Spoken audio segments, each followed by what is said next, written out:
Hello learners. आज हम अपनी सेल बायोलॉजी यूनिट को आगे बढ़ाते हुए प्लाज्मा मेम्ब्रेन में मौजूद प्रोटीन्स के रोल को समझेंगे। खासकर प्लाज्मा मेम्ब्रेन के सेमी परमेबिलिटी पे नज़र देंगे। हमने इससे पहले के वीडियोज में types of lipid, types of protein, types of carbohydrates, उनके प्लाज्मा मेम्ब्रेन में अरेंजमेंट को समझा था। अब हम इनके रोल्स को समझ रहे हैं। प्लाज्मा मेम्ब्रेन एक सेमी परमिएबल नेचर का मेम्ब्रेन है जो मेंटेन करता है सेल के इंटरनल कंपोजिशन को अपने प्रॉपर्टी सेमी परमिएबिलिटी के द्वारा।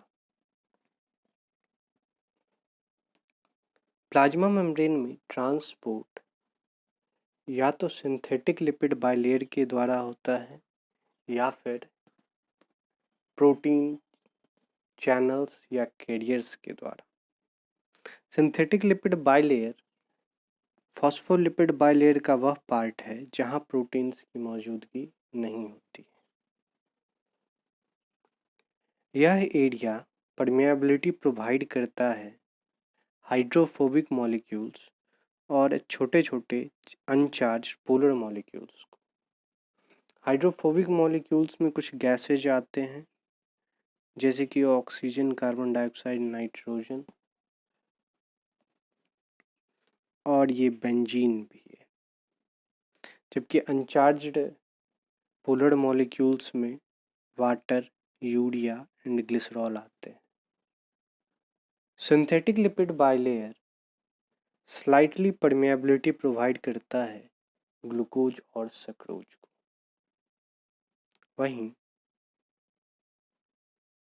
वहीं सिंथेटिक लिपिड बाइलेयर इम्परमिएबल है आयंस के लिए, जैसे कि proton, sodium plus, potassium and chlorine minus. इन सबों के पास चार्ज्ड आयंस हैं, ये परमिएबल नहीं होते सिंथेटिक लिपिड लेयर के द्वारा। इनकी परमेबिलिटी के लिए प्रोटीन कंटेनिंग फॉस्फोलिपिड लेयर होते हैं। इन प्रोटीन्स को ट्रांसपोर्ट प्रोटीन्स भी कहा जाता है। और वह फॉस्फोलिपिड का लेयर जिनके पास ट्रांसपोर्ट प्रोटीन मौजूद हो वो परमेबिलिटी शो करते हैं polar molecules, sugars and amino acids के।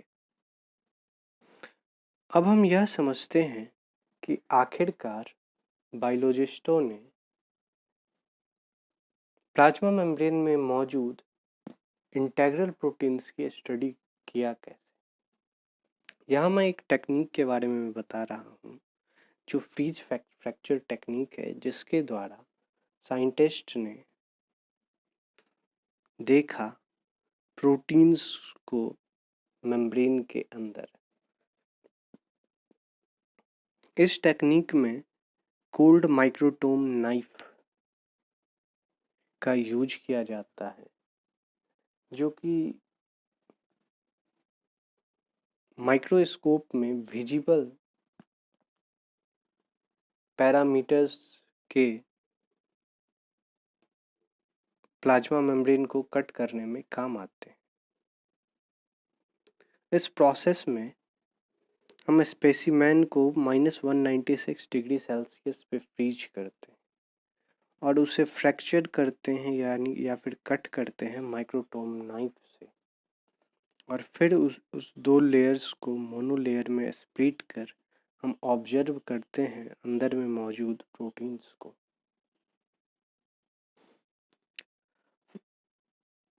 वहाँ अलग अलग तरह के प्रोटीन्स देखने को मिले, जैसे कि कैटालाइटिक प्रोटीन, स्ट्रक्चरल प्रोटीन्स और कुछ ट्रांसपोर्ट प्रोटीन्स।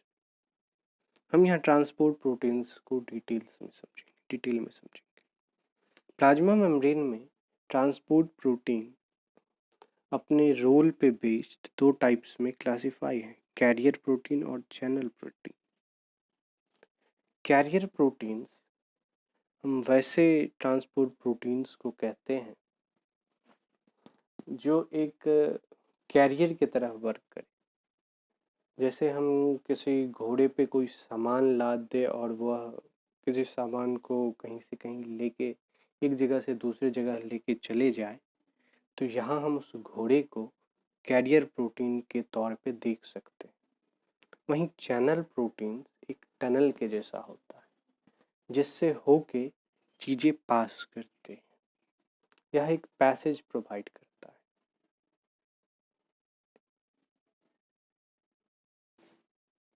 कुछ डिफरेंसेज जो कैरियर प्रोटीन और चैनल प्रोटीन्स में नोटिस किया गया है, उस पे अब हम ध्यान देते हैं। कैरियर प्रोटीन्स मेनली या तो एटीपी यूटिलाइज करके या फिर बिना एटीपी के भी काम करता है, जबकि चैनल प्रोटीन हमेशा पैसिवली वर्क करता है, यानी कि बिना एटीपी के फॉस्फोराइलेशन के भी यह काम करता है। चैनल प्रोटीन का रेट ऑफ ट्रांसपोर्ट हाई होता है कैरियर प्रोटीन्स के मुकाबले। वहीं कैरियर प्रोटीन्स 3 तरह के मोड ऑफ ट्रांसपोर्ट देखे जाते हैं, जिसमें कितने नंबर ऑफ सॉल्यूट ट्रांसपोर्ट हो रहे हैं इस बेसिस पे इन्हें क्लासिफाई किया गया। एक यूनिपोर्ट, दूसरा सिम्पोर्ट और तीसरा एंटीपोर्ट। यूनिपोर्ट में कोई भी एक सब्सटेंस S1